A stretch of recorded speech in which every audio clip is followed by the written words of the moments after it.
또 23장 10절 말씀입니다. 사도행전 22장 30절로 23장 10절 말씀입니다. 제가 하나님의 말씀으로 봉독하겠습니다. 하나님의 말씀으로 받으시기 바랍니다. 바울이 이튿날 천부장이 무슨 일로 유대인들이 그를 송사하는지 실상을 알고자 하여 그 결박을 풀고 명하여 제사장들과 온 공회를 모으고 바울을 데리고 내려가서 저희 앞에 세우니라.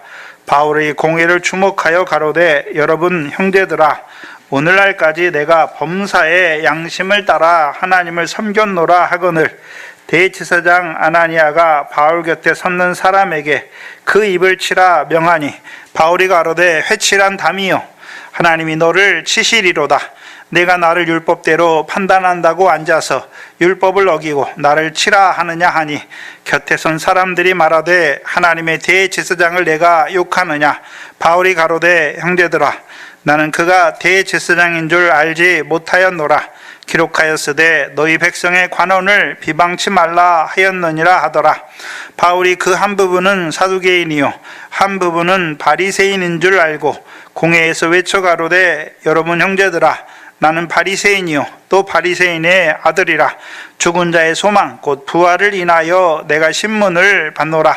그 말을 한즉 바리새인과 사두개인 사이에 다툼이 생겨 무리가 나누이니 이는 사두개인은 부활도 없고 천사도 없고 영도 없다 하고 바리새인은 다 있다 함이라. 크게 헌화가 일어날새 바리새인 편에서 몇 서기관이 일어나 다투어 가로되 우리가 이 사람을 보매 악한 것이 없도다. 혹 영이나 혹 천사가 저더러 말하였으면 어찌하겠느냐 하여 큰 분쟁이 생기니 천부장이 바울이 저희에게 찢겨질까 하여 군사를 명하여 내려가 무리 가운데서 빼앗아 가지고 영문으로 들어가라 하니라. 아멘. 사도행전 22장 24절로 29절 말씀은 천부장을 통하여 그 바울이 층대에서 증거하잖아요. 그렇죠? 나사렛 예수에서 증거하고 그가 바울을 멀리 이방인에게 보낸다고 말할 때 유대인들이 어떻게 합니까? 그렇죠? 그를 죽이려고 하잖아요. 그래서 천부장을 통해서 바울을 어떻게 합니까? 그들의 손에서 건져 내십니다. 그렇죠? 하나님이 이방인을 통해서 바울을 어떻게 하십니까? 이방의 권세자의 대리자인 그 로마의 천부장을 통해서 바울을 그렇죠? 건져내시는 것이죠. 그런데 문제는 바울을 신문하게 하라는 거죠. 신문하라고 말하죠. 그렇죠? 어떤 문제로 유대인들이 떠드는지, 이 사람에 대해서 이렇게 떠들고 죽이려고 하는지 그거에 대해서 알려고 바울을 신문하려고 합니다. 왜 신문하려고 합니까?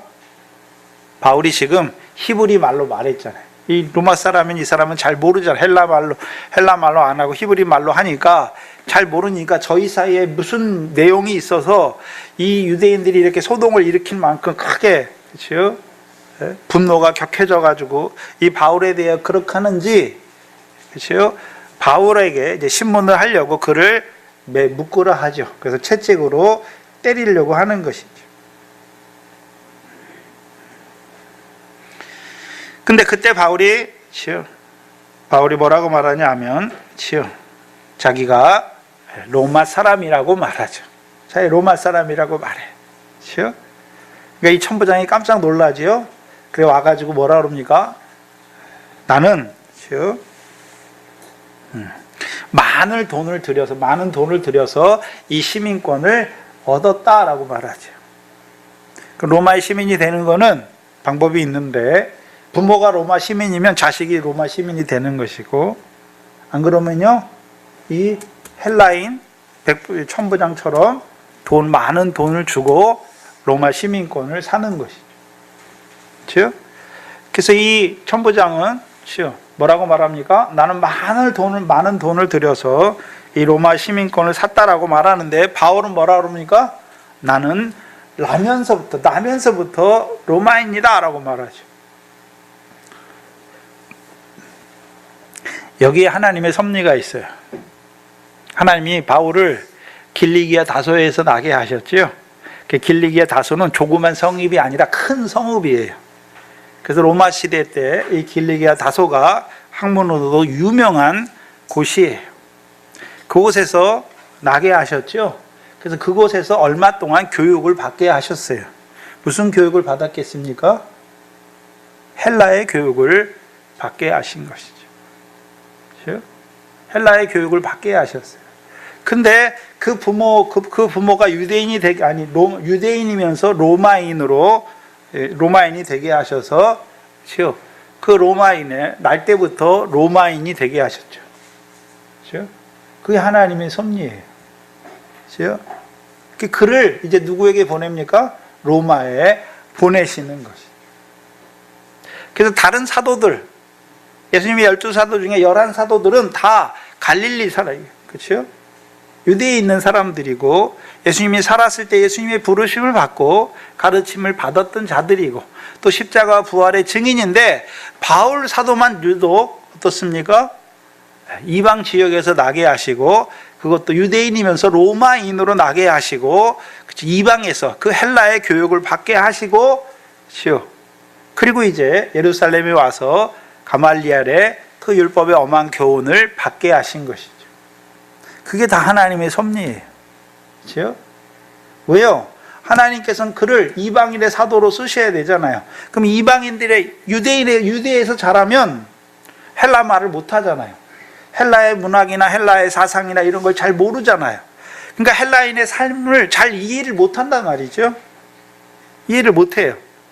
근데 바울은 헬라인이면서 로마 사람이면서 헬라의 교육을 받았고 또 가말리엘의 엄한 교훈도 받았으니까 이해하고 있는 거죠.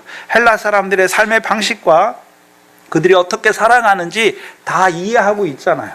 그러니까 바울이 그 헬라 지역, 이방 지역에 가서 전도할 때 그런 것들이 다 어떻게 됩니까? 밑거름이 되고, 그렇죠? 특별히 아덴에 가서 그들과 대화하는 중에 바울이 헬라 사람들의, 그렇죠? 그 헬라 시인이 말한 것도 바울이 이미 알고 있단 말이죠. 그렇죠? 그래서 그들에게 증거할 때 여기 사도행전은 나타나지 않았지만, 그렇죠? 바울이 하나님의 말씀을 풀을 때 하나님의 말씀을 풀면서도 그 헬라 사람들이 이해하기 쉽도, 이 사람들은 율법이나 구약의 말씀이 없잖아요. 그럼 그 사람들이 하나님 말씀을 잘 이해할 수 있도록 설명할 때, 그렇죠? 유대의 그런 문화를 가지고 설명하면 이해하지 못해요. 이해하지 못한단 말이죠. 근데 헬라의 문화를 알고 있으니까, 헬라의 그런 문화 양식을 알고 있으니까, 삶의 그런 패턴이나 이런 걸 알고 있으니까 그들에게 설명할 때도 어떻게 합니까? 헬라 사람들이 이해할 수 있는 방법으로 설명하는 것이죠.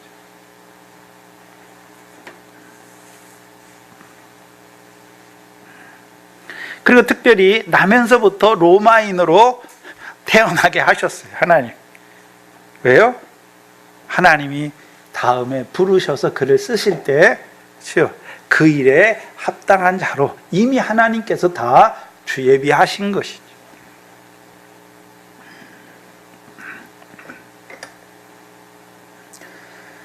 그래서 이 천부장에게 자기를 치려고 하는 이 천부장에게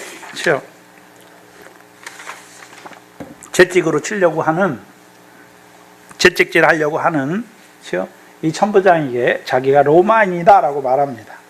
이 당시 로마인의 특권은 뭐냐 하면, 로마인은 함부로 채찍질하거나 함부로 감옥에 가둘 수가 없어요. 죄를 정하고 나서 법적으로 다퉈서 죄 없이 죽일 수가 없단 말이죠, 로마 사람. 그래서 법정에서 죄를 정하고 나서 이제 그 다음에, 그렇죠, 죄대로 벌하는 거예요. 그렇죠? 그래서 만약에 아무리 높은 사람이라도 이 사람이 로마 시민인데 죄도 정하지 않고 벌을 주거나 때리거나 하면 어떻게 됩니까? 그 사람은 그것 때문에 큰 곤욕을 당하게 돼 있어요. 그래서 이 천부장도 바울을 결박한 그것 때문에 두려워하잖아요. 두려워하는 것이죠. 또요, 자기는 돈 주고 천부장, 그 로마의 시민권을 샀는데 이 사람은요, 나면서부터 로마 시민이었으니까 더 두려워하는 것이죠. 그래서 생각해야 되는 것은,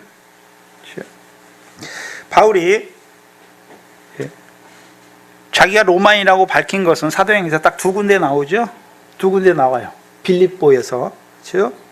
빌립보에서 그 귀신 들린 여종은 고쳐졌는데 그 주인이 자기 이익의 소망이 끊어진 것을 보고서 바울을 고소하잖아요. 그래서 맞고서 옥에 갇혀요. 옥에 갇히고 이제 거기서는 옥에 갇히기 전에, 맞고 옥에 갇히기 전에 자기가 로마인이다 하면 안 맞았을 건데 그렇게 하지 않고 다 맞을 거 다 맞고 옥에 갇히고 나서 그 사람들이 이제 아무 일 없듯이 가서 나가라 할 때 그때서야 비로소 자기가 로마인이라고 딱 밝히잖아요. 그렇죠? 그럼 바울이 밀어내가지고 그렇게 했습니까? 근데 오늘 본문에서는 이 로마 천부장이 알려고 채찍질 하려고 하니까 이미 자기가 로마 시민이라고 딱 밝혀버리잖아요. 그러니까 채찍질을 당하지 않는 것이죠.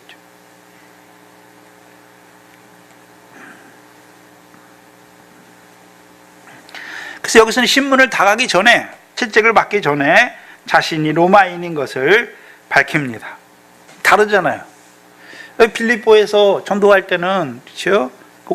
감옥에 옥에 매를 맞고 매질을 당하고 옥에 갇히고 이제 나갈 때에 대해서야 비로소 자기가 로마인인 것을 밝혔는데 오늘 본문에서는 때리기 전에 이미 신문하기 전에 자기가 로마인이다라고 딱 밝혀버려요.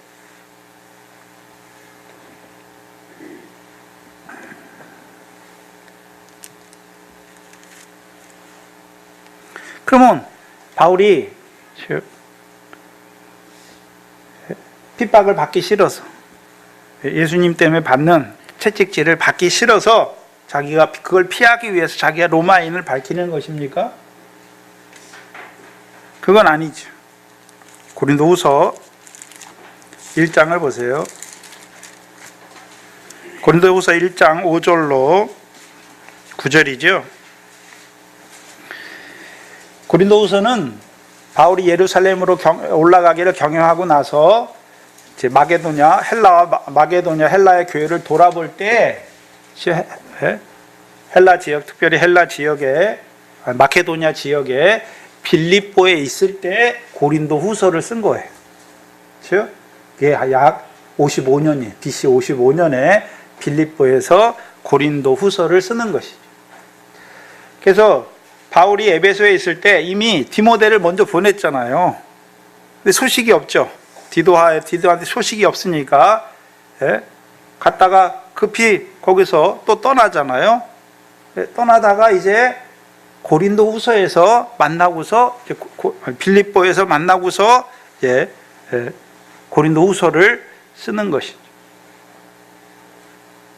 근데 이미 고린도후서를 예루살렘을 경영하면서 빌립보를, 마게도냐 교회의 빌립보에서 이 고린도후서를 쓰는 거예요. 고린도전서는 에베소 사역할 때 쓰는 것이고요. 5절 이하에 보시면 이미 그때 그리스도의 고난이 우리에게 넘친, 1장 5절에 보시면 그리스도의 고난이 우리에게 넘친 것 같이 우리의 위로도 그리스도로 말미암아 넘치는도다. 그럼 바울은 뭘 보고 있습니까? 고난받는 것이 뭐를 입는 것입니까? 위로를 입죠. 위로. 나사로를 알고 있잖아요. 나사로가 이 땅에서 고난을 받은 대로 그 영혼이 하늘에서 뭘 얻고 있습니까? 위로를 받는 거죠. 그렇죠? 그래서 6절에 우리가 환난 받는 것도 너희의 위로와 구원을 위하며 혹 위로받는 것도 너희의 위로를 위함이니 이 위로가 너희 속에 역사하여 우리가 받는 것 같은 고난을 너희도 견디게 하느니라. 너희를 위한 우리의 소망이 견고함은 너희가 고난에 참여하는 자가 된 것 같이 위로에도 그러할 줄 아노라. 형제들아, 우리가 아시아에서 당할 환난을 너희가 알지 못하기를 원치 아니하노니 힘에 지나도록 심한 고생을 받아 살 소망까지 끊어지고 우리 마음에 사형 선고를 받은 줄 알았으니 이는 우리로 자기를 의뢰하지 말고 오직 죽은 자를 다시 살리시는 하나님만 의뢰하게 하심이니라. 바울에게 그리스도의 고난이 넘치게 하신 것은 첫 번째 위로, 두 번째는요 하나님만 의뢰하게 하시는 그 바울에게 고난을 주시는 하나님의 뜻을 알고 있잖아요. 보고 있는 자지요. 그렇죠? 또한 예루살렘으로 올라가기를 경영하면서 쓴 로마서를 한번 살펴보면, 로마서는 그 빌립보를 지나서, 로마서 8장이죠. 그 빌립보를 지나서 헬라 지역에 있는 그 고린도에 있을 때 이 로마서를 썼지요. 그 헬라 지역에 3개월을 머물잖아요. 그게 고린도에서 3개월을 머무는 거예요. 그 고린도에서 이 로마서를 쓰는 것이죠. 근데 로마서를 쓸 때 로마서 8장 35절 이하에 보시면, 로마서 8장 35절 이하에 누가 우리를 그리스도의 사랑에서 끊으리요? 환난이나 공고나 핍박이나 기근이나 적신이나 위험이나 칼이랴. 기록된 바 우리가 종일 주를 위하여 죽임을 당케 되며 도살할 양같이 여김을 받았나이다 함과 같으니라. 그러나 이 모든 일에 우리를 사랑하신 이로 말미암아 우리가 넉넉히 이기느니라. 그럼 바울은 그런 칼이나 위험이나 고난이나 핍박도 지는 자였습니까? 그리스도의 사랑으로 말미암아 이기는 자였습니까? 이기는 자였는데, 그래서 고난을 주시는 이유를 알잖아요. 그렇다면 오늘 사도행전 22장에서 그 천부장이 그 채찍질 하려고 할 때 자기가 로마인이다 밝히는 것은 고난을 피하기 위해서 밝히는 게 아니란 말이죠. 이미 바울은 예루살렘에 올라갈 때 환난과 결박이 있고 죽을 것도 각오했잖아요. 그러면 바울이 왜 자기가 로마인이라고 먼저 신문하기 전에 먼저 말해서 그 핍박을 면하려 하는가라는 것이죠. 그리스도를 위하여 받는 핍박이, 고난이 두려워서 그러는 게 아니란 말이죠. 그다음 먼저 봐야 되는 것은 빌립보에서요. 빌립보에서는 다 맞고 나서, 옥에 갇히고 나서 나갈 때, 빌립보 감옥에서 나갈 때 자기가 로마인인 것을 밝히는 거예요. 그래서 자기가 로마인인 것을 밝히는 것은 목적이 다른 거예요. 사도행전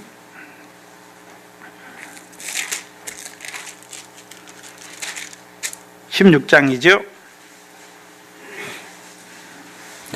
왜 빌립보에서는 다 맞을 거 맞고 감옥에 갇히고 나서 이제 그 사람들이 그냥 아무 이유 없이 나가라고 할 때 그때 왜 로마 시민이라고 밝힙니까? 그럼 먼저 밝혔으면 매질도 안 당하고 감옥에도 안 갇혔을 건데 왜 후에 밝힙니까? 21절에 이 사람들의 고발이 뭐냐 하면 16장 21절이에요. 20절 21절이죠. 상관들 앞에 바울을 데리고 가서 말하되 이 사람들이 유대인인데 우리 성을 심히 요란케 하여 로마 사람인 우리도 받지 못하고 행치 못할 풍속을 전한다 라고 말했죠. 그렇죠? 그럼 바울이 감옥에서 나와서 자기가 로마인인 걸 안 밝히면, 그렇죠? 그럼 예수를 믿는 것은 그 분명히 빌립보 형제들이 믿는 형제들이 생겼는데 예수를 믿는 것은 자기가 로마인인 걸 안 밝히면 로마인이 받지도 못할 풍속으로 인정되는 거예요. 그렇죠? 그러니까 이제 다 맞고 나와서 감옥에서 풀려날 때 자기가 뭐라 그럽니까? 로마인이다 라고 말하잖아요. 그러면 예수를 전하는 거, 이 도를 전하는 것은 로마인이 받지도 못할 풍속입니까? 이미 로마인이 내가 믿고 있는데 로마인이 받지 못할 풍속이 아니라는 것이죠. 그것 때문에 자신이 로마인인 것을 밝히는 거예요. 누굴 위해서요? 빌립보에 있는 형제들을 위해서. 자기의 무슨 개인의 안이나 무슨 개인의 유익을 위해서 밝히는 게 아니란 말이죠. 근데 오늘 본문에는 때리기 전에, 채찍질 하기 전에 자신이 로마임을 말하죠. 생각해야 되는 게 있는데, 이 당시의 로마의 채찍질은 그냥 채찍이 아니라 채찍 끝에 여러 갈래로 갈라져 있어요. 근데 거기에 짐승의 뼈나 이 날카로운 것을 묶어놨어요. 그래서 상체를 벗겨서 등을 치는데, 치면 어떻게 됩니까? 살이 벗겨져 나오는 거예요. 네? 그냥 뭐 이렇게 한 대 딱 치면 이렇게 줄이 회초리처럼 줄이 가는 게 아니라 살이 뜯겨져 나와요.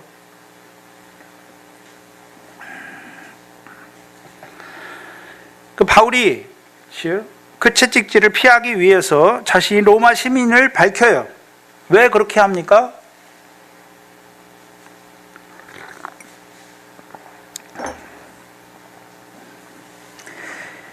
바울이 예루살렘에 온 목적이 무엇입니까? 바울의 경영이 있는데, 그렇죠? 첫 번째는 이스라엘 자손 앞에서 주의 이름을 증거하기 위해서 하나님이 세웠잖아요. 또한 그것만 있습니까? 이제 그 예루살렘을 거쳐 로마와 서바나까지 가려고 했습니까? 로마와 서바나까지 가려고 했잖아요. 그렇죠?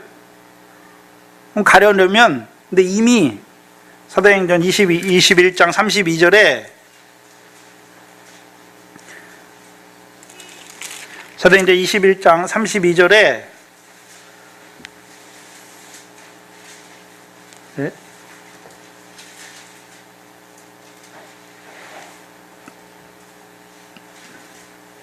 바울이 성전에 들어갔다가, 그렇죠? 그 아시아에서 온 유대인들이 바울이 어떤 사람이다, 회방하는 사람이다라고 말하니까 유대인들이 그들 잡아서 어떻게 했습니까? 다 쳤잖아요. 그래서 35절에 바울이 층대에 이를 때 무리의 포행을 인하여 군사들에게 어떻게 끌려갑니까? 들려가잖아요. 그렇죠? 들려가는 거예요. 그리고 그 다음날, 지금 그 다음날이잖아요.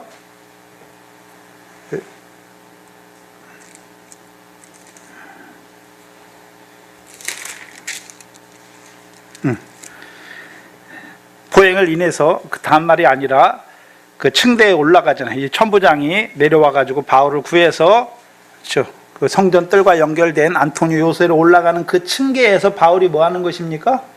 지금 22장의 말씀을 하는 거잖아요. 22장의 말씀을 하는 거죠. 그러면 시간이 얼마 되지 않은 거예요, 지금. 성전에서 바울에 대한 참소가 있어가지고 그 사람들이 맞았잖아요. 그래서 들려 올라가잖아요. 들려 올라가다가 층대에서 이 천부장에게 요구해서 그 사람들이 이스라엘 백성에게 지금 말하는 게 22장이잖아요. 그렇죠? 근데 그게 끝나고 이제 그 말이 히브리 방언으로 말하는 자기가 자기를 변호하는 말이 끝나는과 동시에 이 유대인들이 어떻게 합니까? 바울을 죽이려고 막 소동을 하잖아요. 그러니까 이제 이 천부장이 바울을 데려다가 일이 어떻게 왜 이 사람들이 이렇게 하는지 바울을 신문하려고 지금 채찍질 하려고 하는 거죠. 그러면 이미 바울은 얼마 되지 않아서 맞았어요. 심하게 맞은 거잖아요. 거기다가 채찍질까지 당하면, 그렇죠? 바울은 뭘 경영합니까? 예루살렘을 거쳐 로마로 가야 되잖아요. 그럼 자기 육신이 견딜 수 있습니까? 없습니까? 견딜 수 없는 거예요. 네? 주를 위해서 고난받고 핍박받는 것이 두려워서 그러는 것이 아니라 바울의 경영하는 것에 비춰볼 때 자기가 이미 육신의 핍박을 받아서, 그렇죠? 들려 올라가는 그 중에 또한 이 천부장의 매질까지 당하면 어떻게 됩니까? 예루살렘을 떠나서 로마로 가는 그 여정을 감당할 수 없을 거라고 생각하는 거예요.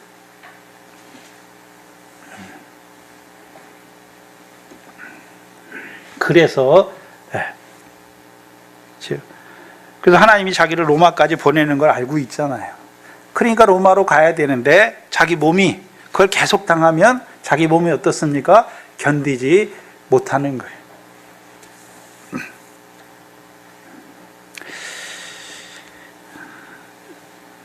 중국에 있는 자매가 한 분이 있는데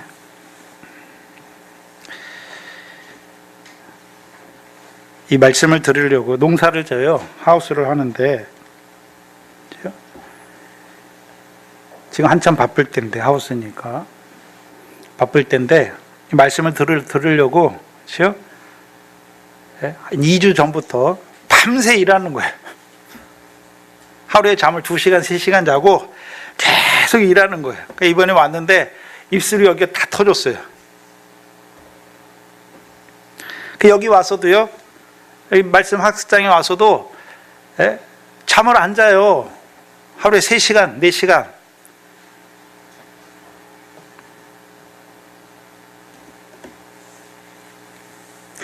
자기 몸을 막 혹사를 하더라고요. 그만큼 말씀을 받고 싶은 거예요. 그래서 제가 당신 몸도 하나님의 성령에 거하는 성전이다. 몸을 보양하는 게 먼저다. 그래서 하루에 3시간이나 4시간 자면 낮에 꼭 1시간을 자라. 그렇게 권했어요. 그거 약속을 받았어요. 집에 가서 꼭 1시간씩 자기로.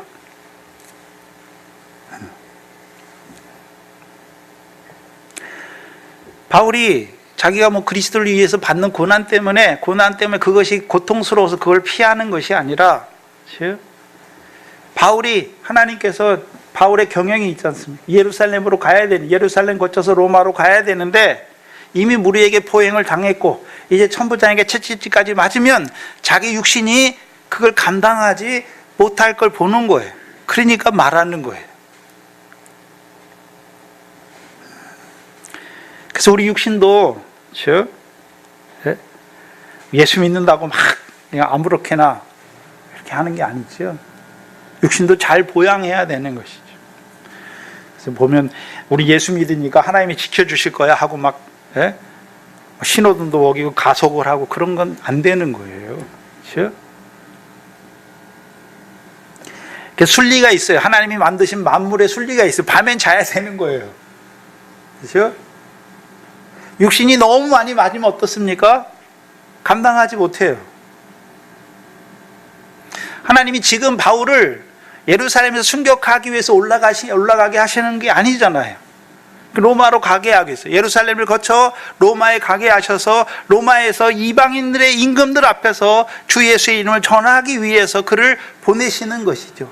또한 바울도 자기가 로마를 거쳐 서바나로까지 가기를 경영하는, 그걸 생각할 때 이 천부장의 채찍질까지 맞으면 자기 몸이 감당하지 못하는 것을 보기 때문에 그걸 먼저 로마 시민이라고 말해서 피하는 거예요.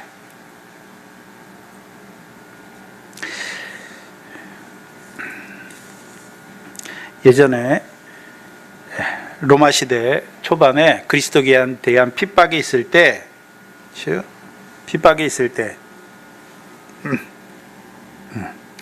그때는 이제 순교나 잡혀가서 핍박을 받는 게 교회에서 높임을 받고 이렇게 숭상을 받았어요. 사람들이요, 핍박이 안 하는데도 자기가 가서 일부러 핍박을 받으려는 사람까지 생겨나는 거예요. 그건 잘못된 거예요. 그래서 하나님께서 바울에게 그런 마음의 경영을 주시고 그걸 이루어가게 하기 위해서는, 바울이 믿음만 강하다고 해서 그 영혼에 계획한 것만 그것만 따라서 육신은 받쳐주지 않는데 그렇게 갈 수는 없어요. 하나님이 육신이 연약하게 하셨잖아요. 바울은 특별히 육신이 연약해요. 사단의 가시도 있고 연약하잖아요. 근데 하나님께서 바울에게 바울을 통해서 이루어 가신 일이 있는 것이죠. 그러니까 그 육신의 연약함을 견디지 못하기 때문에 바울이 자신이 로마인임을 말하면서 그 채찍질을 피하는 것입니다. 그리고 30절에 이튿날 천부장이 무슨 일로 유대인들이 그를 송사하는지 실상을 알고자 하여 그 결박을 풀고 명하여 제사장들과 온 공회를 모으고 바울을 데리고 내려가서 저희 앞에 세웁니다. 봐야 하는 것은 이 예루살렘에 있는 로마의 최고 사령관 중에 사령관이 이 천부장인데, 이 천부장이 어떤 권한이 있습니까? 공회를 소집할 권한이 있어요. 공회를 소집해요. 그리고 바울을 세우죠. 그래서 이 천부장을 통해서 다시금 그 공회 앞에서, 이제는 사내들인 공회 앞에서 다시 한번 복음을 전할 기회가 생긴 것이죠. 근데 1절에 보시면 바울이 공회를 주목하여 가로되, 여러분 형제들아, 오늘날까지 내가 범사의 양심을 따라 하나님을 섬겼다라고 말합니다. 여기서 말하는 양심은 선한 양심이에요. 공회에서 자신이 범사에 오늘날까지 선한 양심을 따라 하나님을 섬겼다. 이 섬기다는 헬라어 단어가 시민으로서 합당하게 살았다라는 말을, 헬라 문화권에서는 시민으로, 그 나라의 시민으로 합당하게 살았다라는 의미예요. 그럼 이걸 바울에게 비춰, 바울은 유대인이니까 바울에게 비춰 말하면 자기가 선한 양심을 따라서 하나님의 백성으로 지금까지 합당하게 살았다는 거예요. 바로 살았다는 거예요. 누구 앞에서요? 하나님 앞에서. 그럼 우리가 생각해야 되는 것은 오늘날까지니까 바울이 전에 율법에 열심히 있어서, 하나님에 대해 열심히 있어서 교회를 핍박할 때도 바울은 어땠습니까? 선한 양심으로 한 거예요. 선한 양심으로. 그때에도 바울은 양심의 꺼림이 되지 않았단 말이죠. 왜요? 그게 진짜인 줄 알았으니까. 그게 하나님을 섬기는 건 줄 알았으니까. 그래서 바울이 말할 때 나는 율법으로 하면 흠이 없다라고 말하잖아요. 왜? 양심의 가책을 느끼는, 양심의 꺼림이 있는 일은 하지 않았단 말이죠. 또한 이제 나사렛 예수를 만나고 나서도 그 다음에는요, 이제 그 전에는 교회를 핍박할 때에는 그게 양심인 줄 알았죠. 자기는 선한 양심으로 했는데 잘못된 교훈을 따라 한 것이죠.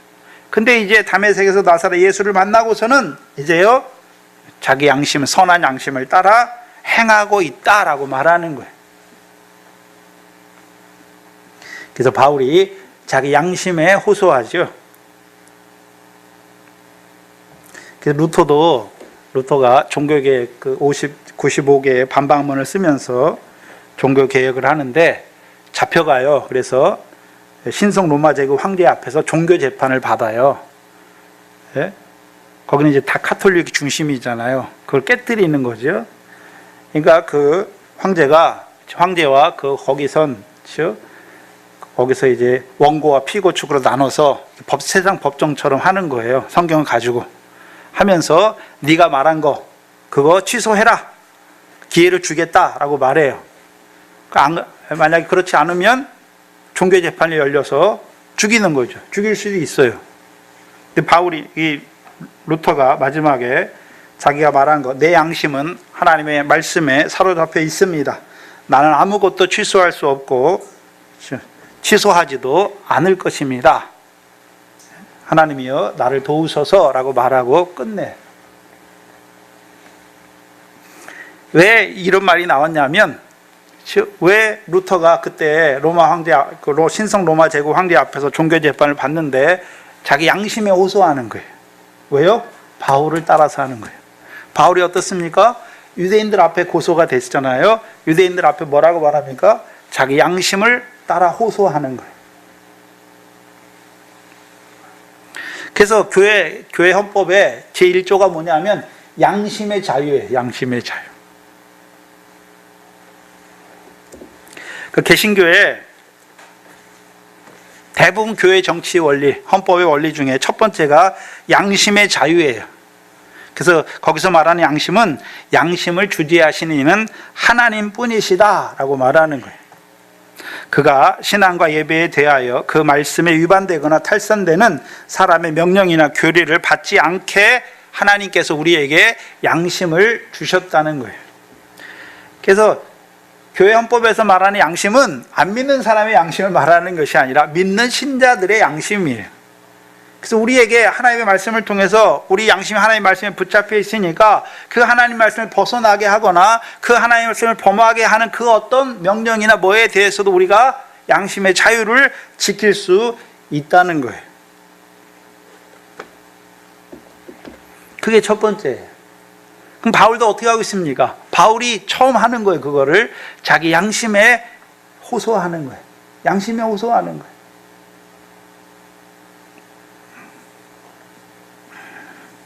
그럼 바울의 양심은 지금 하나님의 말씀에 사로잡혀 있는 양심이잖아요. 하나님께서 자기에게 하신 일을 지금 계속해서 증거했잖아요. 내가 하고 싶어서 한 것이 아니지 않습니까? 다메섹에서 그 큰 빛으로 비쳤는데 그게 자기의 의지로 된 게 아니잖아요. 하나님께서 바울에게 이루신 일이잖아요. 그걸 통해서 바울의 양심이 하나님의 말씀에 붙들리게 하셨죠. 나사렛 예수를 만남으로 하나님의 뜻을 알게 된 그 양심을 따라서 지금 뭐 하고 있습니까? 행하고 있다는 것이죠. 근데 대제사장 아나니아가 그렇죠. 그 바울의 양심, 범사의 양심을 따라 오늘날까지 하나님을 섬겼다 말하는 그 바울의 입을 뭐라고 합니까? 치라라고 명하는 거예요. 이 당시에는 가야바나 안나스가 아니에요. 대제사장이 아나니아죠.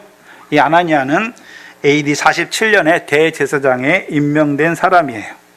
그래서 47년부터 11년에서 12년 동안 제사장 직을 수행합니다. 근데 요세푸스의 기록에 의하면 이 요세푸스가 그렇죠? 근래 대제사장들을 이름을 다 기록해냈고 그들의 행적을 다 기록해놨어요. 근데 요세푸스의 기록에 의하면 이 아나니아 제사장은 되게 악한 사람으로 기록해놨어요. 그래서 일반 제사장에 돌아가야 될 11조도 자기가 다 막 빼앗아서 취해요. 그래서 많은 재산을 축적하고 자신의 유익을 위해서는 폭력이나 암살도 주저하지 않고 일삼았던 제사장으로 묘사해요. 그리고 친로마 정책을 펴요. 친로마 정책을 펴는 거예요. 왜요? 로마가 제사장을 임명하니까 그 친로마 정책을 펴죠. 그러다가 이제 유대인들이 원성을 사요. 그리고 AD 66년에 유대인들이 이제 로마에 대항해서 봉기를 일으켜요. 그때 이 사람이 봉기 일어났으니까 큰일 났잖아요. 숨어 있잖아요. 숨어 있는데 발견돼 가지고 유대인들에게 붙잡혀 죽임을 당하는 사람이에요. 근데 이 대제사장이 바울이 자기 양심을 따라 선한 양심을 따라 지금까지 하나님을 섬겼다 말하는 그 바울을 치라라고 말하죠. 왜 치라고 합니까? 대제사장 아나니아 생각할 때 바울이 말이 망령되다고 생각하기 때문에 치라고 하는 거예요. 왜요? 더 이상 말하지 못하게 하는 거예요.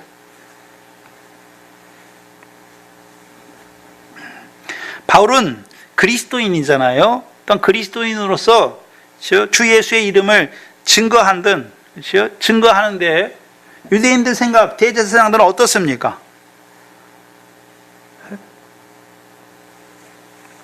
사도행전 4장부터 쭉 보시면 사도행전 4장 1절로 2절이죠. 사도들이 백성에게 말할 때 제사장들과 성전 맡은 자와 사두개인들이 이르러 백성을 가르침과 예수를 들어 죽은 자 가운데서 부활하는 도 전함을 뭐합니까? 싫어하지요? 싫어해요. 그리고 5장 17절에 보시면 대제사장과 그와 함께 있는 사람 즉 사두개인의 당파가 다 마음의 시기가 가득하여 사도들을 잡아다가 옥에 가두죠. 또한 7장 1절에도 대제사장이 가로되 이것이 사실이냐 스데반에게 묻죠. 또한 9장에 보시면 9장 1절에 사울이 주의 제자들에 대하여 여전히 위협과 살기가 등등하여 대제사장에 가서 다메섹 여러 회당에 갈 공문을 청하잖아요. 그럼 다 사울이 그렇게 하는 것도 다 누구의 허락하에 하는 것입니까? 대제사장의 허락하에 하는 것이죠. 그럼 대제사장들이 볼 때 그리스도인 바울은 예전에 스데반은 율법과 성전을 거스린 것 때문에 죽었잖아요. 그렇죠? 근데 바울은 더 나가서 유대인이 볼 때 이 사람은 스데반처럼 율법과 성전을 거스려 말하는 자입니까? 더 나아가서 성전과 율법을 회방하는 자라고 여깁니까? 우리가 볼 때는 너는 율법과 성전을 회방하는 자인데 또 나아가서 하나님이 구원을 이방인에게도 베풀었다고 말하는 자기를 이방인에게 보냈다고 말하는 그러면서도 이 대제사장이 생각할 때 말하는 거예요. 그러면서도 뻔뻔스럽게 어떻게 네가 하나님을 선한 양심을 따라 지금까지 하나님을 섬겼다고 말하느냐라고 생각하는 거예요. 그러니까 입을 치라는 거예요. 입을 친다는 의미는 더 이상 네 말을 듣지 않겠다는 것이죠. 말하지 말라는 것이에요. 그 말을 듣고 3절에 바울이 뭐라고 대답합니까? 바울이 가로되 회칠한 담이여 하나님이 너를 치시리로다. 내가 나를 율법대로 판단한다고 앉아서 율법을 어기고 나를 치라 하느냐라고 말하죠. 원래 율법은 항상 증인이 두세 사람의 증인이 있고 그 증인으로 말미암은 증거가 정확하게 확정된 후에 죄를 정한 후에 제대로 벌하는 것이 그 율법이에요. 그렇죠? 그래서 오늘날 우리나라 법도 어떻습니까? 네? 무죄 추정의 원칙이잖아요. 이 사람이 재판을 통해서 죄가 확정될 때까지는, 그렇죠? 죄가 없는 것으로 먼저 보는 거잖아요. 그게 다 유대 율법에서 나오는 거예요. 유대 율법에서도 그냥 한 사람이 말해서 하는 거야. 몇 사람이 와서 이 사람에 대한 증거가 확실하면 제사장들이 어떻게 합니까? 재판자들이 너 이런 죄가 있다. 그러면 죄대로 벌하는 거잖아요. 그 전까지는요, 의심이 된다고 해서 때리는 게 아니란 말이죠. 그런데 바울이 말하는 소리를 듣기도 전에 뭐라 그럽니까? 바울의 입을 치게 하는 것이. 그래서 바울이 그에 대해서 뭐라고 말합니까? 회칠한 담이요 라고 말하죠. 그래서 회칠한 담이라고 말할 때에는 에스겔서 13장이죠. 에스겔서 13장이에요. 8절로 16절이죠.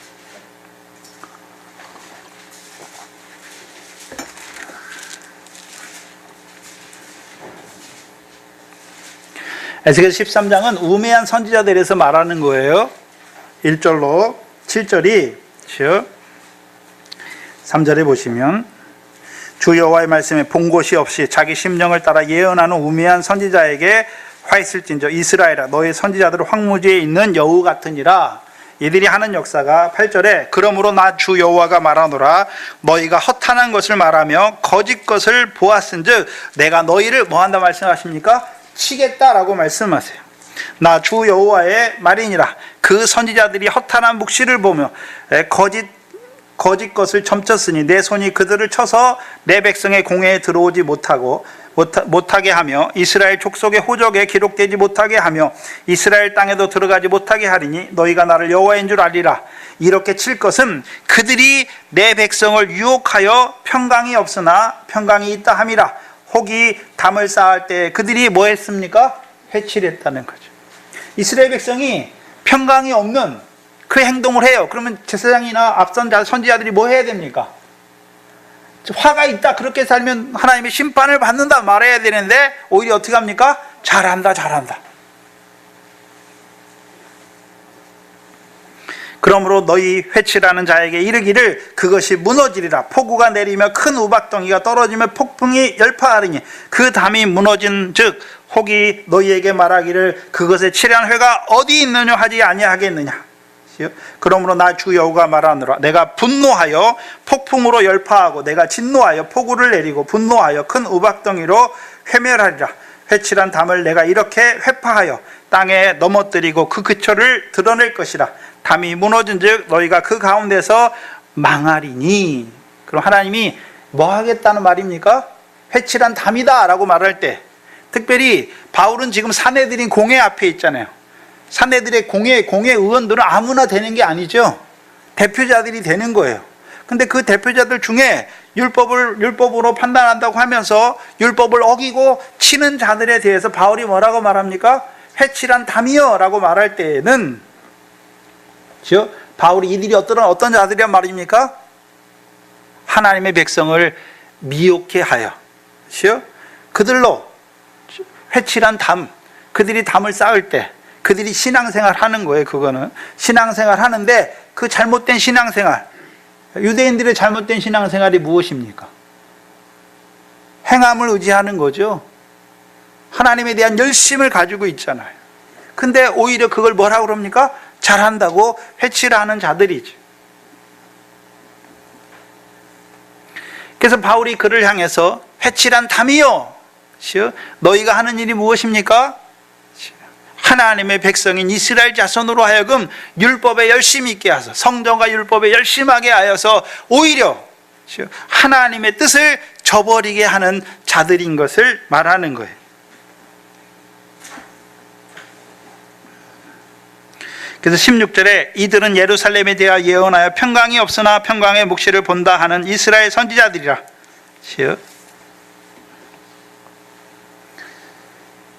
그럼 지금 하나님께서는 그 아들 예수 그리스도를 통해서 육적 유대인을 먼저 부르셔서 그들에게 복을 주기를 원하시는데 이들은 오히려요 자기 의를 행함을 의지하게 하여서 하나님의 의를 복종치 못하게 하는 회칠한 담인 것을 말하잖아요. 왜요? 바울은 지금 왜 서 있습니까? 이스라엘 자손 앞에서 주 예수의 이름을 증거하기 위해 서 있는데 그 입을 치라 하니까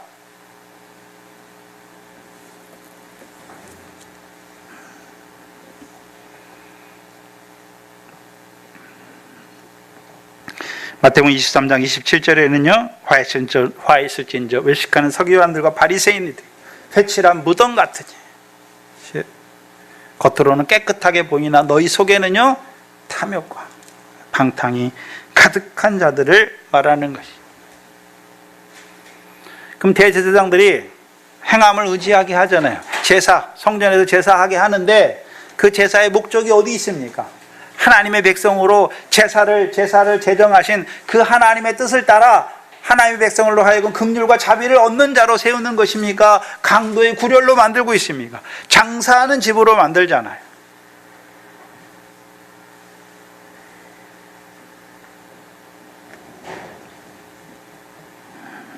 사절에 그 말을 할 때, 사절에 곁에 선 사람이 말하되 하나님의 대제사장을 내가 욕하느냐? 바울이 가로되 형제들아 나는 그가 대제사장인 줄 알지 못하였노라.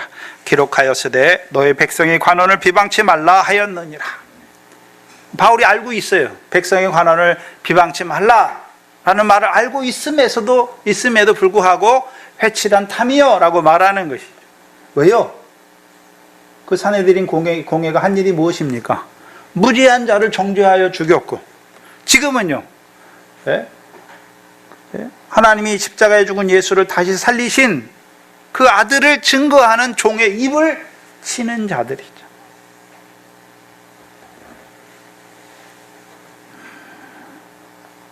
그래서 6절에 바울이 그 한 부분은 사두개인이요 한 부분은 바리새인 줄 알고 공회에서 외쳐가로되 형제들아 여러분 형제들아 나는 바리새인이요 또 바리새인의 아들이라 죽은 자의 소망 곧 부활을 인하여 내가 신문을 받는다라고 말합니다.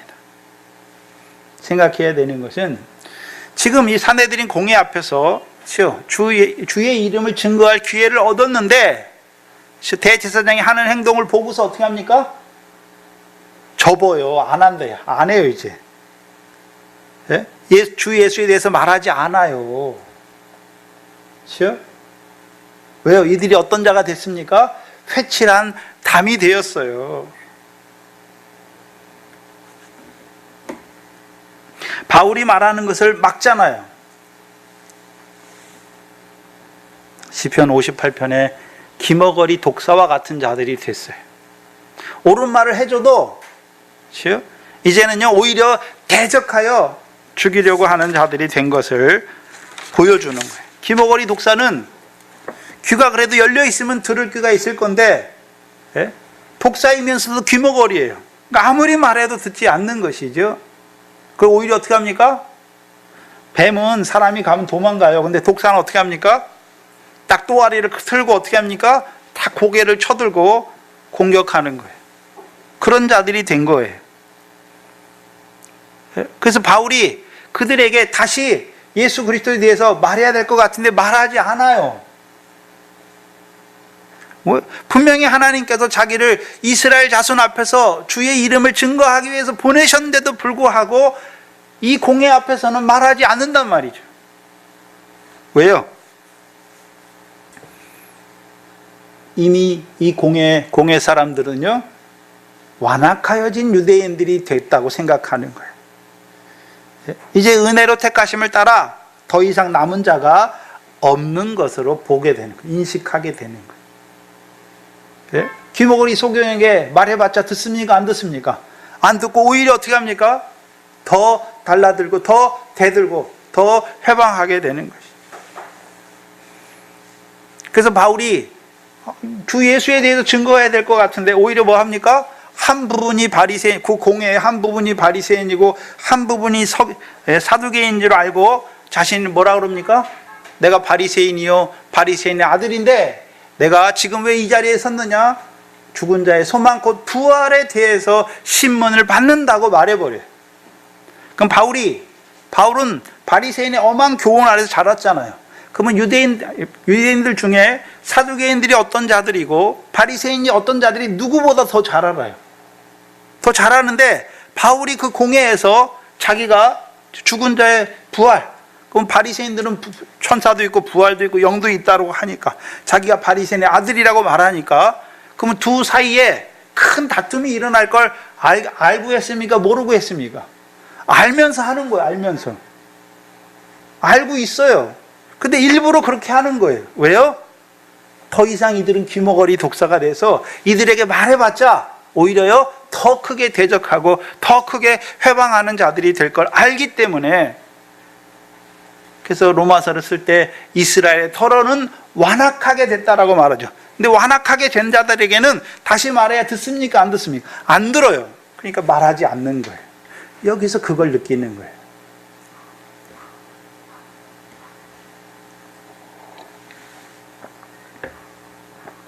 그러나 생각해야 되는 것은 바울이 말할 때, 바울이 자기를 저 바리새인이요 바리새인의 아들이다라고 말할 때, 그럼 예수님이나 세례 요한이 바리새인들을 향해서 뭐라고 말했습니까? 뱀들아, 독사의 새끼들아 말했잖아요. 그럼 바울이 자신을 내가 바리새인이요 바리새인의 아들이라고 말할 때 정말 외식하는 화를 이루는, 자기를 높이는 그런 바리새인의 아들이란 말입니까? 그런 의미는 아니잖아요. 만약에 바울이 진짜 자신이 바리새인이면 어떻게 됩니까? 믿었지만 바리새인이면 사도행전 15장에처럼 믿는 바리새인들이 이방인에게 할례도 행하고 율법도 행해야 구원을 받는다라고 말해야 되잖아요. 근데 그렇진 않잖아요. 그렇게 말하는 자들을 잘못됐다라고 말하잖아요. 하나님이 은혜로 이루신 거다라고 말하는 자잖아요. 그럼 바울이 왜 여기서 자기가 그렇죠 바리새인이요 바리새인 아들이라고 말합니까? 바리새인의 교훈 중에 하나가 뭡니까? 죽은 자의 소망, 그 부활이죠. 죽은 자의 소망이에요. 그럼 바리새인 교훈 중에 바리새인의 교훈 중에 하나가 뭡니까? 죽은 자의 소망이죠. 지금 바울이, 그럼 이 바리새인들의 교리가 뭡니까? 죽은 자에 대한 소망, 부활이 있다라고 하는 거죠. 사두개인들은 부활도 없고 영도 없고 천사도 없다. 그렇죠? 그 당시 사두개인들만 보면 안 되고 오늘 사두개인들을 봐야죠. 예수 믿어요. 예수님 부활한 것도 믿어요. 알아요. 근데 그 부활이 나와 무슨 상관이 있는지 몰라요. 오늘 사는데 부활의 생명으로 살지 못해요. 부활의 생명으로 산다는 의미가 뭡니까? 하늘로부터 오는 초소를 덧입는 것이죠. 이 땅에서 하늘에 쌓는 자로 사는 게 부활의 초소를 덧입는 사례. 그게 부활의 생명으로 사는 거예요. 그런데 그것과 전혀 상관없이 예수 믿지만 부활도 없고 영도 없고 천사도 없으니까 뭐만 있습니까? 육체만 있어요. 예수 믿어서 육체만 따라 사는 거예요. 그들이 사두개인이죠. 그럼 바리새인들은 어떤 자들입니까? 부활이 있다고 말해요. 근데 이 바리새인들은 두 부류로 나눠요. 그렇죠? 부활을 말하는데 막연한 부활이죠. 첫 번째 막연한 부활이고요. 또 어떤 바리새인들은요, 내가 의를 행한 대로 하나님이 상 주신다. 근데요, 자기 손을 내어 미는 자들이죠. 자기가 행한 대로 받으려고 하는 자들이란 말이죠. 그게 사도행전 15장에 그렇죠? 바리새인, 믿는 자들 중에 바리새인들, 내가 할례를 행하고 율법을 지켜야 구원을 얻는다라고 말하는 자들. 그러면 믿지 않는 유대인들은 어떤 유대인들입니까? 조상들의 유전에 대해서 열심히 해서 내가 성전에서 또한 율법을 지켜 행함으로 의롭다함을 얻고 율법을 행함으로 구원을 얻는다라고 말하는 자들이죠. 그럼 바울이 생각하는 부활은 어떤 부활입니까? 바리새인들과 같은 부활입니까? 그리스도 부활의 첫 열매 안에서 그리스도 부활이 자기와 무슨 상관이 있는 줄 아는 자입니까? 그리스도의 부활이 자기와 무슨 상관이 있는 줄 알잖아요. 부활의 첫 열매이신 그리스도 안에서 모든 사람이 부활할 것을 바라보는 것이죠. 그리고 바울이 증거하는 것도 다 뭐에 대해 증거합니까? 몸의 부활에 대해서 증거하는 거예요. 예수님께서 부활하셨다라고 말하는 거잖아요. 몸의 부활이에요. 그럼 예수님은 몸의 부활로 첫 열매가 되셨고 이제 그 부활이신 예수님께서 우리에게 부활의 생명을 주셔서 우리도요 예수님처럼요, 그렇죠, 부활의 상과 영광을 바라보는 자로 이 땅에서 살게 하시는 것이죠. 그게 바울이 바라보는 부활이에요.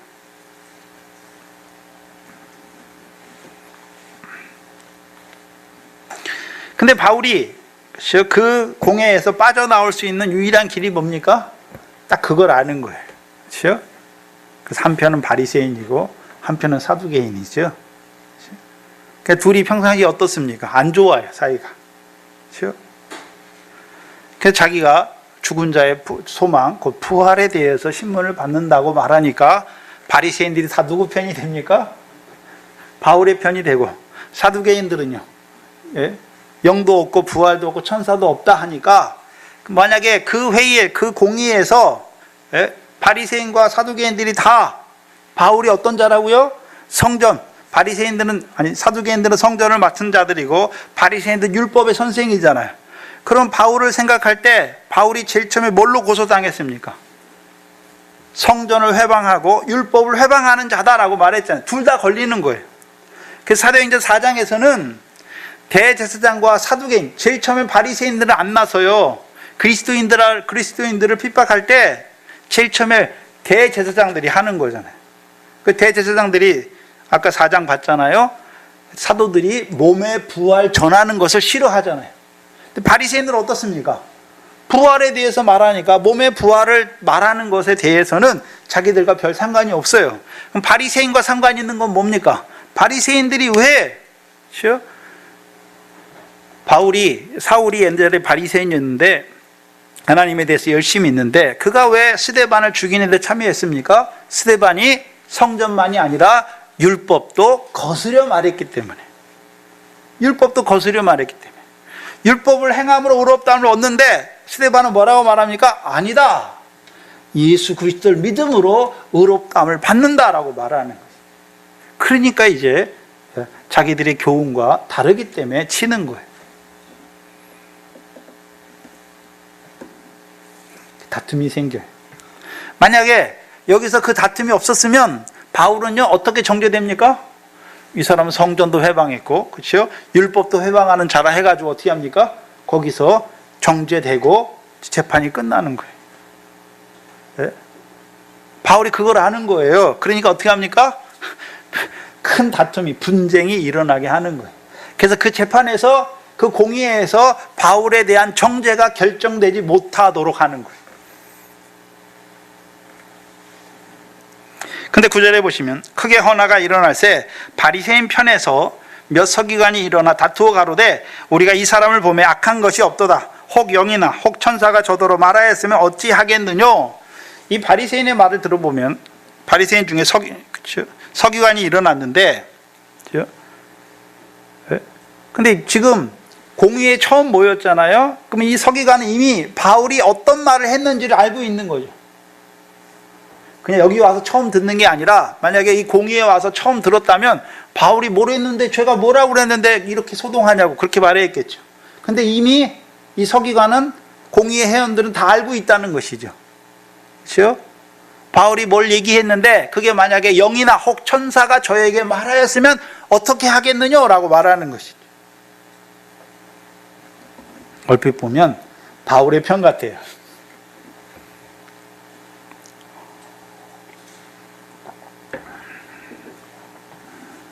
그래서 이 사람을 보면, 우리가 이 사람을 보면 악한 것이 없다라고 말하고, 만약에 혹 영이나 천사가 저더러 말한 게 진짜라면 어떻게 하겠느냐라고 말하는 거예요. 어떤 자리에 서 있냐면 가말리엘과 똑같은 자리에 서 있는 거죠.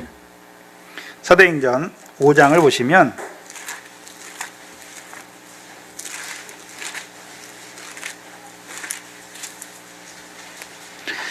5장 17절 이하에 보시면 대제사장과 그와 함께 있는 사람, 즉 사두개인의 당파가 마음에 시기가 가득하여 사도들을 잡아서 옥에 가둬요. 근데 다음날 가보니까 성전문이 열려서, 가복문이 열리고 그들이 성전에서 하나님의 말씀을 하죠. 그래서 29절에 보시면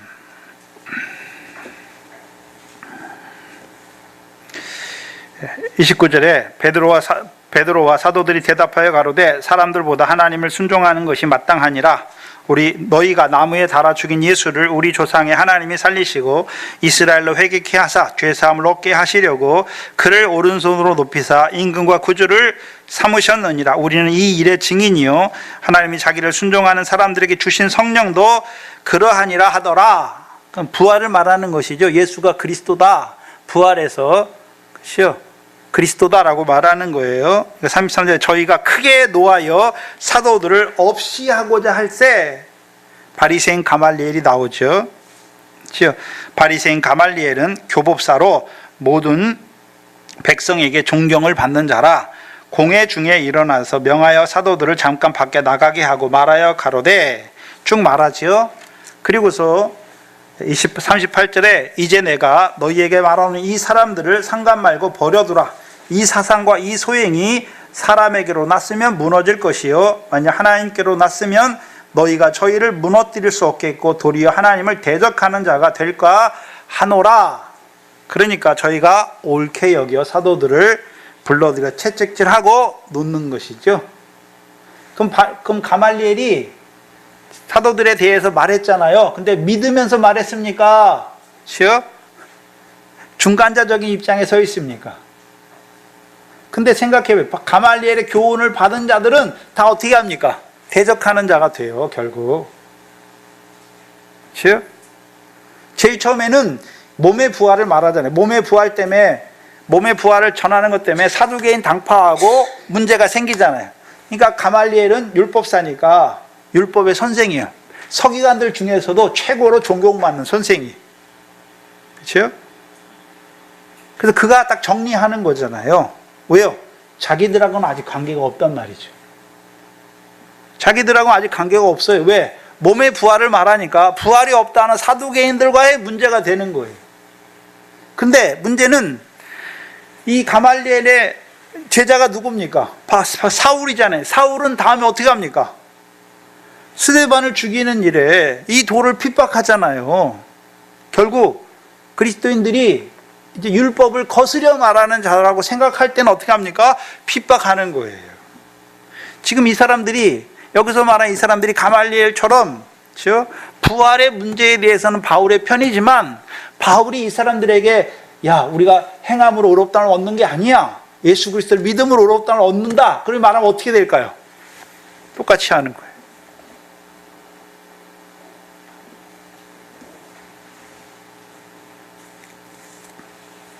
그래서 바울이 보고 있는 거예요. 그래서 바울은 뭘 깨닫냐면 그 대제사장이 자기의 입을 치라 명할 때 이미 이들이 어떤 자가 된 것을 알고 있습니까? 회칠한 담이 된 것을 알고 있어요.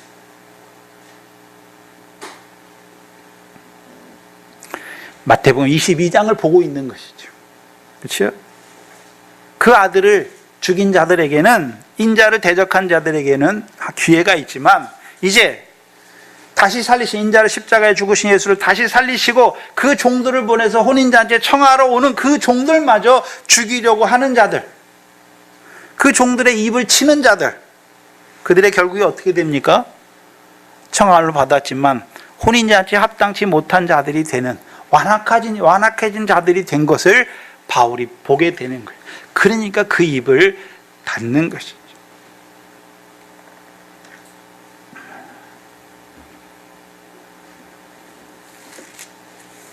그래서 큰 분쟁이 일어나니까 천부장이 바울이 저희에게 찢겨 나갈까 하여 군사를 명하여 무리 가운데서 빼어오게 하지요.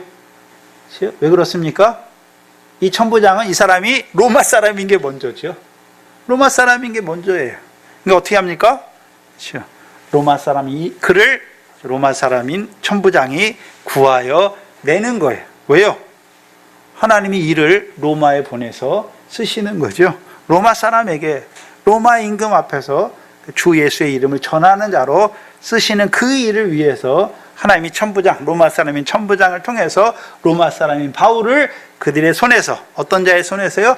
완악해진 자들, 독사와 같이 된 자들의 손에서 그들을 구하여 내는 것입니다.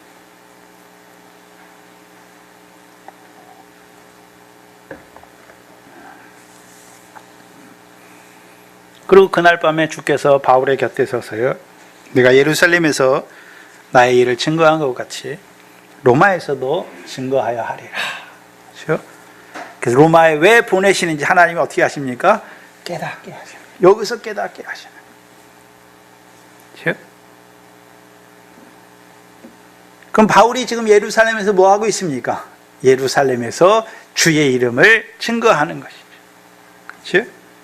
하나님이 하신 일, 나의 한 일을 증거하는 자로 서 있단 말이죠. 근데 그 증거가, 그렇죠? 육적 이스라엘에게는, 그렇죠? 뭐 하는 증거가 됐습니까? 그들이 참 감람나무에서 그들이 혼인잔치의 그 종들을 죽이려고 하는, 그들의 입을 치는 자들이 되어서, 회칠한 담이 되어서 결국 하나님의 심판을 받을 수밖에 없는 자들이 되는 것을 하나님이 바울을 통해서 보여주시는 거예요. 문제는, 그러면 그때만 그랬습니까? 오늘도 로마서 11장과 같이 교만하여진 자들, 자긍하는 자들, 참 감람나무 가지들인 육적 이스라엘도 교만했을 때 하나님이 그 가지에서 끊으셨잖아요. 우리도요, 교만하게 되면 하나님이 어떻게 하십니까? 끊으시는 거예요. 교만하지 말고 늘 하나님의 인자와 긍휼 안에서 맛보는 자로, 인자를 맛보시는 자로 살아가는 저와 여러분 되기를 주의 이름으로 축원합니다. 기도하겠습니다. 하나님 아버지, 감사합니다. 바울을 모태로부터 택정하시고 그 하나님의 부르심의 은혜를 크게 경험하게 하셔서 그를 그 행위가 없는 이방인에게 보내셔서 은혜로 택하심을 따라대는 그 하나님의 뜻을 나타내시고, 이제 그를 다시금 이방인의 사도인 그를 예루살렘에 올라가게 하셨어요. 이스라엘 자손 앞에 주의 이름을 증거하게 하신 아버지 하나님, 바울의 심정과 다르게 그 육적 유대인들이 완악하게 된 것을 우리에게 오늘 보여주시는 아버지 하나님, 오늘도 우리가 하나님의 백성이면서 그 육적 유대인들처럼 자기 의를 세우지는 않는지 우리 자신을 돌아보게 하시고, 오늘도 그 행함을 의지함으로 구원을 이루려고 하는 자들에게 바울을 보내신 것처럼 또 우리를 보내시고자 하는 그 하나님의 뜻을 밝히 바라보게 하시고, 또한 우리의 육신의 고르게 형제들을 위하여 바울과 같이 그들의 영혼의 구원을 위하여 늘 근심하게 하시고 고통하게 하시고, 그들을 위하여 기도하는, 그들의 구원을 위하여 늘 힘쓰는 저희들 되게 하여 주시옵소서. 그래서 이 교회가 하나님의 백성들로 생육하고 번성하는 교회가 되게 하시고, 또 우리를 통하여 붙여주신 그 고르게 형제들도 그 하나님의 은혜로 말미암아 잠깐 육신으로 산 날 동안에 그 하나님의 은혜를 얻게 하시고 구원을 받게 하시고 이제 하늘의 유업을 얻기에 합당한 자들로 살리는 그 역사가 이루어지는 이 교회가 되게 하여 주시옵소서. 감사합니다. 예수님의 이름으로 기도하옵나이다. 아멘. 찬송가 321장입니다.